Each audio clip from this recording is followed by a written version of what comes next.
Here's a very nice old Watkins amp we're going to have a look at. It's a V-fronted amp which normally recognised as being a Dominator, but we're going to have a look at it and see what it is. It's very nice condition, still has the brass Watkins logos attached to the front. So going round to look at the plate, it's not a Dominator, it's a Watkins Westminster. So this is a pretty old amp, still the original handle there, pretty good condition. I've undone the back panel, it's good condition, still got the original screws and the cutout at the bottom where the mains lead and foot pedal would be. So we'll just take the back panel off. Okay, look inside, and already we can see it's one of the early constructions Charlie Watkins did, where the power section is actually mounted to the bottom of the case, and then the preamp section is all fixed to the top panel. Later on, the chassis was bigger at the top and held the power section as well, except for the mains transformer, which was normally screwed to the side of the cabinet. This one has got the two ELAC speakers, 10-inch, and these ones are very nice. They've still got the stickers on them, looking pretty good condition. Down here we've got the mains lead and a very nice original tremolo foot switch, cast alloy, goes into this little holder, and it's finished in the gold hammerite type finish, which Charlie used to use still on all his amps. Normally the chassis were covered in this gold finish as well, but this one's got a fairly crudely bent aluminium mount for the transformers and valves down here, and also up here the aluminium is also been a bit neater bent, but not finished, just left bright. So looking down here, we've got the power section, the mains transformer, and the voltage selectors on the back of that, but the original smoothing capacitor, but the output transformer has been changed. Don't know why, but it's got a new one on here, and the output taps have been fixed, selected and joined. Now the speakers are would be 16 ohms, not 16 ohms, these would be 8 ohm speakers. Normally they'd be wired across in parallel, giving you 4 ohms on the original transformer. These have now been connected, just taken off and wired in series, so this transformer's obviously been set to a 16 ohm output tap. Now looking at this wire here, the speaker wire, it's just some looks like cheap bell wire, and some people on forums say, oh, my amp's been rewired or something with bell wire. Charlie used bell wire, this see-through sort of plastic wire. On a lot of his amps you'll find that. The other wire in here, again characteristically twisted up, and it's getting a bit stiff now with age, but still fine. The modification here, this one's been removed, so when I check out the circuit I'll work out what exactly has happened. All the wiring down here is a bit well, they've had a go at making it neat, but it's pretty rough really. These are all handmade, almost prototypes, because all these amps seem to vary in the early days that Charlie made. Everyone you find seems to have a slightly different variation of the circuit. Anyway, got the EL84s. These have obviously been changed because they don't last forever. They'll be in push-pull mode. An EZ81. Sometimes they have EZ80s. And transformer. These components are carbon composition. They need to be checked. As I said, the wiring is very stiff now, so you have to be careful not to snap any of them off. There's a fuse down there. The wires go up to the preamp. And the preamp is a tag board, double-sided tag board, and holes have been cut along here, and the valve base is fitted in. They've been pop riveted in, so they obviously had pop rivets in all that time ago. This amp's probably about early 1960s. It could even be late 50s. Pretty much haphazard. Well, not haphazard, but not that neat. All the components have been sort of jammed onto this board the best they can to get them all fitted in, wired to the valve bases. Got little bits of insulation. All carbon composition resistors, and old Hunt's capacitors here, which haven't got a great reputation. They'll have to be checked to see what values they've got and whether they're working or whether they need to be changed. They didn't seem to last that long. A couple of electrolytics, small ones, and all the components on the looking underneath. You've got all the pots look original. They don't look like they've been changed. The original bulb, and all the wiring is, again, it's quite stiff. Just wired as necessary. So now we've got 1, 2, 3, 4, 5 preamp valves. Now I took them out earlier to show you, and down here got a little just move this out of the way. As you can see, it's not one of the normal circuits that we get on these amps, because it's got 3 EF86s. Yeah, Mullard, another one here, and then you've got a ECC83, and this one on the end here is actually an ECC81. Now that's not a normal circuit I've seen on any Watkins amps. I have seen them with a couple of EF86s. It's much more normal for them to have all ECC83s, and normally they would only have, I've seen them with 3 valves in the preamps, sometimes with 4.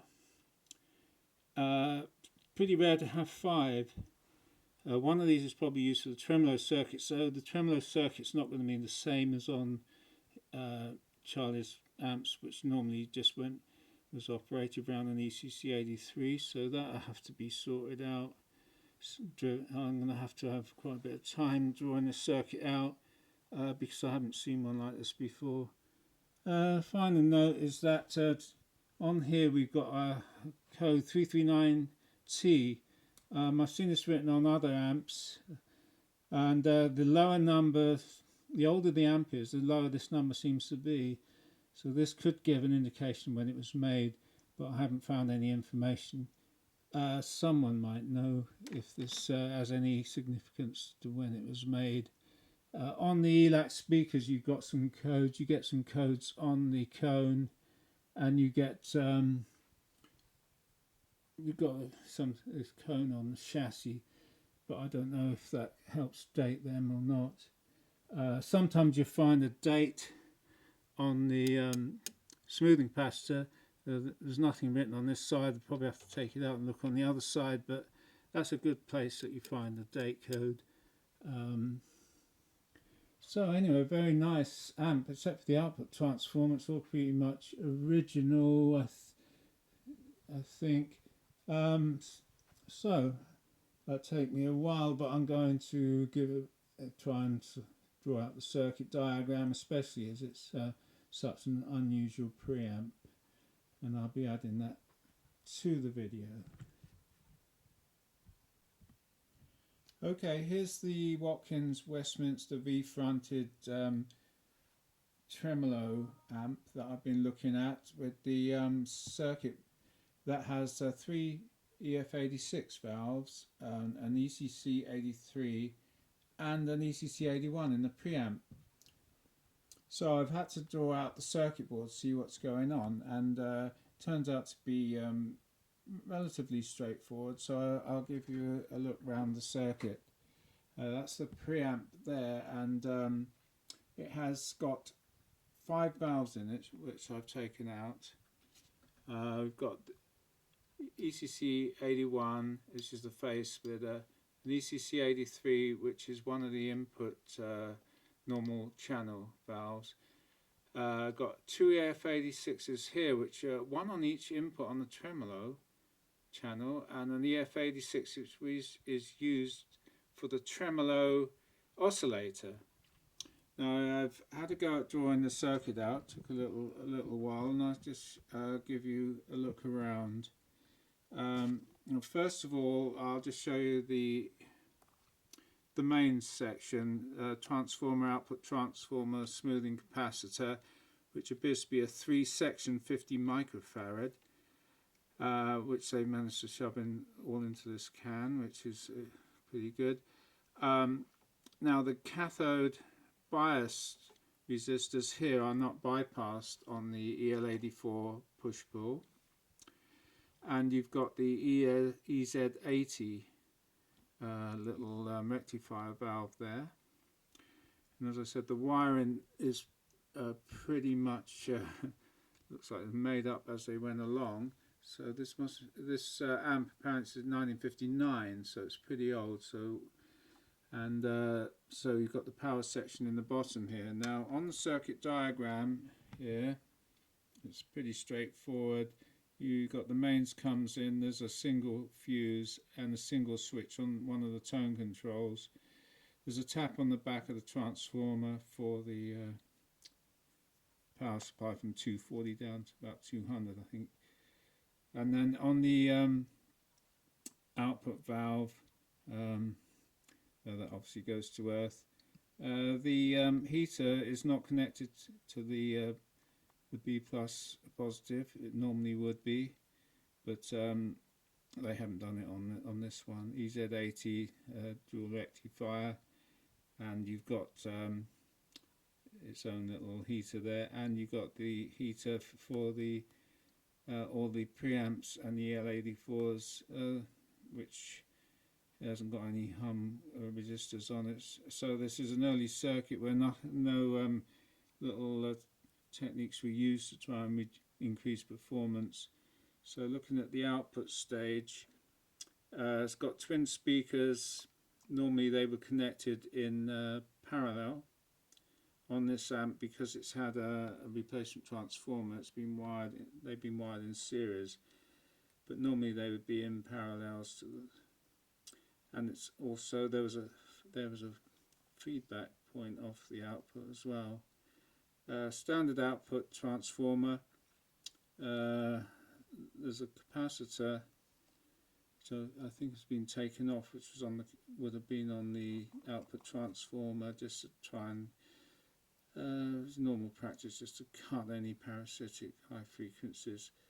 And normal circuit here for the EL84s, except there's no grid limiting resistor, although it's got a 1K5 which is fitted directly to the capacitor there, which will lower the voltage a bit lower than on the anode. The anodes of course go through the transformer to the B plus line. I'm showing 40 along there, but they're actually measuring 50 50 50. Now on the EL84s, you've got two 270 ohms connected together to the cathodes, not bypassed. It's normal practice to bypass to get more gain. If you don't bypass, you get some nice tone compression effects, which would be really nice tone, but obviously not as loud as you'd normally like.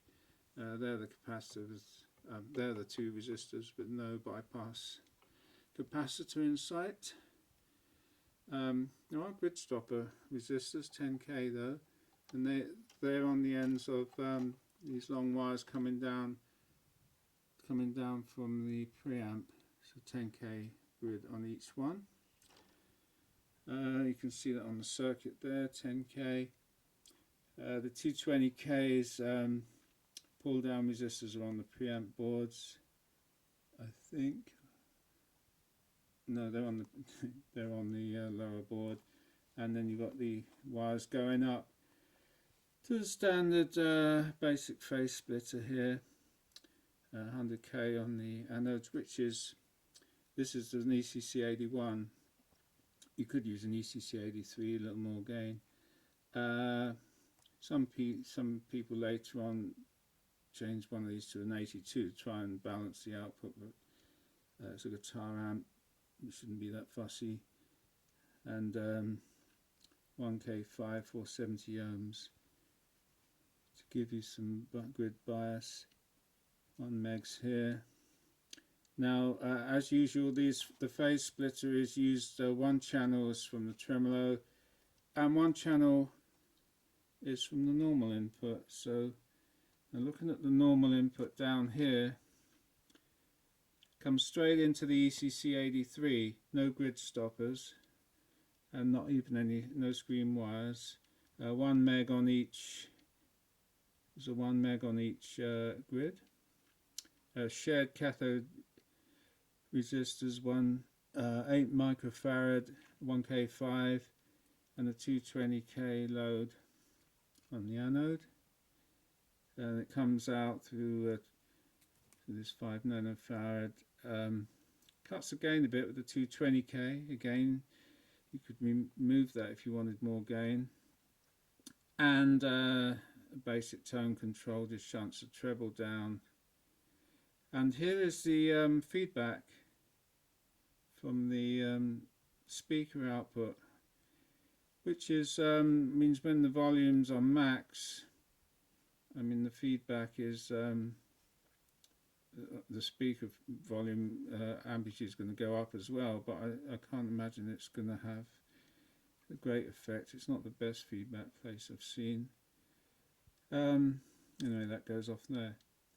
Now, looking at the circuit board, there's the input to the normal channel with the 2 green wires. This is where the ECC83 is, and you've got the cathode 8 microfarad there, and all these components are pretty much jammed in. I mean, they're pressing against like live wire points and that, which isn't great technique, but you'd have to put little insulations on the wires to stop them shorting out. Yeah, pretty messy really. Anyway, there's the as I say, that's ECC83, and there's the phase splitter ECC81, and you've got the tone and volume up here. There's a capacitor on there for that channel. I've measured all these Hunt's capacitors. They're all reasonably close, either 0.005 or 0.01. These should be 0.01. These two are the 2 outputs that go off to the EL84s, these 2 yellow wires. One measures at 5 and the other's only 2, so they need to be changed really to slightly bigger. That, especially the 2 is a bit small. This capacitor here is, I don't know, this was a late addition. There's one underneath that is smaller and they decided to go for a bigger. They all measure good. Now there's a capacitor here I've just shown, which is part of the oscillator circuit. It's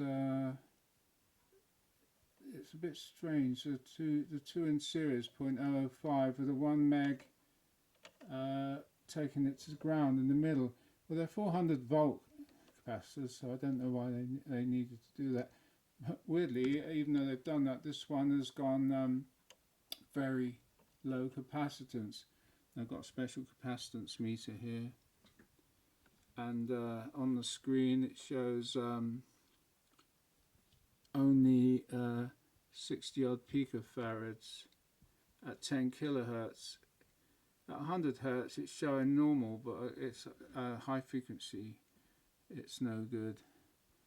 I've tested all the other capacitors and they test alright.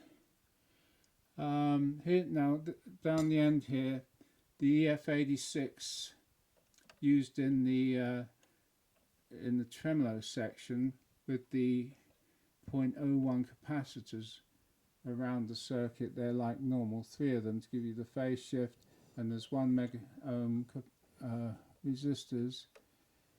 I'm not sure, I haven't turned this amp on because some of these capacitors are going to need to be changed for it to work, and I didn't really want to change them. I thought I'd keep it original. But this resistor here is very odd. It's quite a low resistance, and it's only 250k, and it's across the foot switch. I'm not sure if this tremolo is going to work. I had a bit of difficulty sorting out the tremolo circuit. I'll just show you here. There's EF86s, 2 of them, identical circuit. They come straight in, one off each socket on the tremolo inputs. So all these 4 inputs, all independent. You could put 4 instruments in here, which seemed crazy considering it's not a very powerful amp. So I don't know why they needed to make 4 inputs. I guess this is why this amp's pretty rare.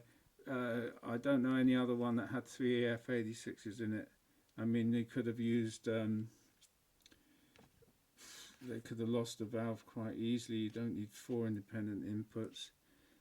They could have doubled them up into 1. Anyway, the EF86 is here.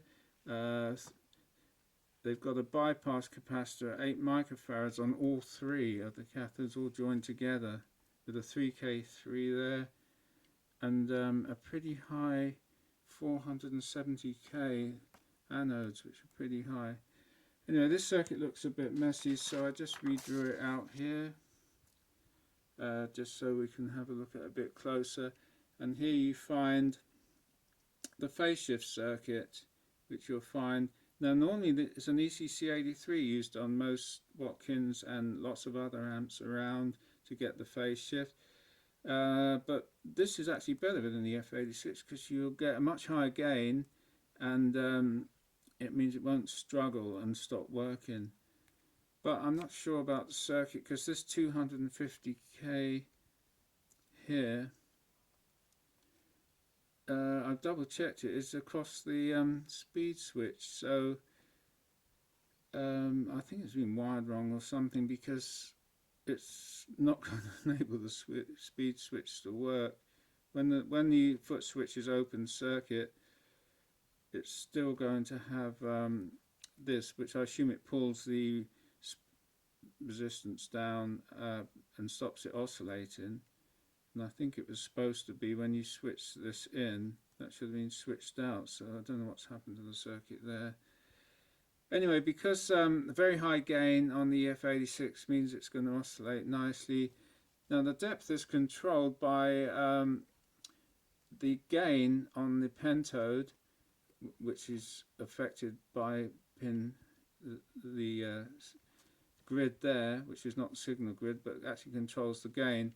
So varying the voltage on that with this between the positive and the ground, with this voltage divider, you can vary the gain of the oscillation and the strength of the output. So that's quite neat how they get the depth. And the speed, as I said before, is a normal technique of varying the resistance on this phase shift, which will vary it, or should do, except for that. Now the output of the valve, it's not done on the cathode, it's done on the anode. So the anode is fluctuating up and down quite massively because it's oscillating, and that is fed down to the anodes of the 2 input valves, which are joined together through this 470k, and it's got a little capacitor here, probably to cut a bit of the switching noise.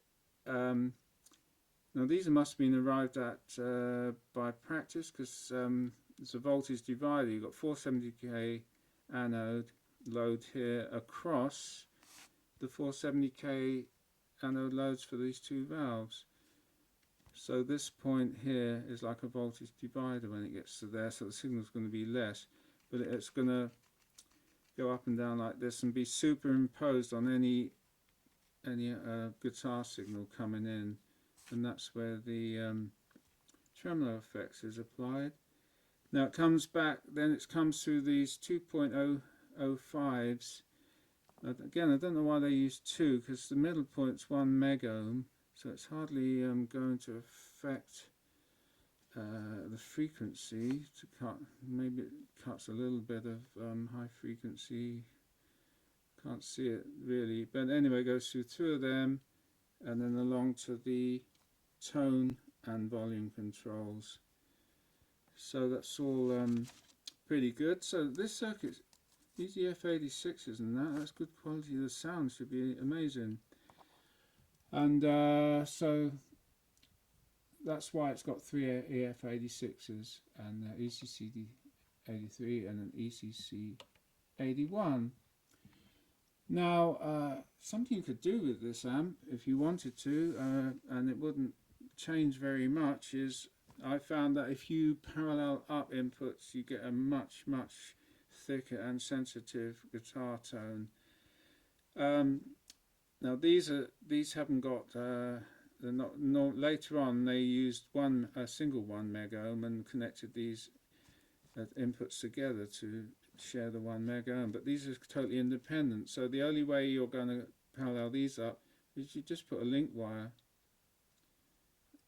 across, or you could cut that earth position there and connect that to there somehow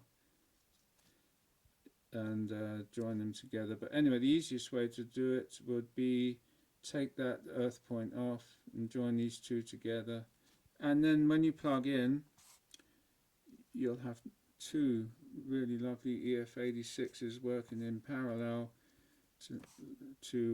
and your tone would be really nice combined together. And the same on the normal channel. It's exactly the same. They're totally independent, so you might as well join them together, so when you plug in one, you get both halves of the ECC83 amplifying your guitar tone, and it will sound a lot better. And I think you could possibly connect all 4 inputs together and get an amazing sound, because then you could vary the tone with the 2 volume controls, and add the sound from the EF86 and sound to the ECC83 and balance the sound. But that'd be a very nice experiment. Anyway, I'm not going to turn this amp on, because I would have to change some of these resistors, and I don't want to do that really. But I've demonstrated some other amps, Watkins amps, and they all sound fantastic. Maybe at another time, if I've got to repair this and get it working, I can demo the sound. Anyway, I think that pretty much explains why this amp has got 3 F86s in it, and otherwise it shows all the hallmarks of Watkins' design of the whole amp, and other amps that are very similar. There's nothing special or secret about it, except the tremolo circuit, which has the EF86, which is obviously to be much superior to a single ECC83. Anyway, I hope that any people interested in this sort of thing found that interesting. I'll be doing more Watkins amps, and I've got another V frontage to do, and I'll be investigating them as well. So I think that just about covers everything, so there you go.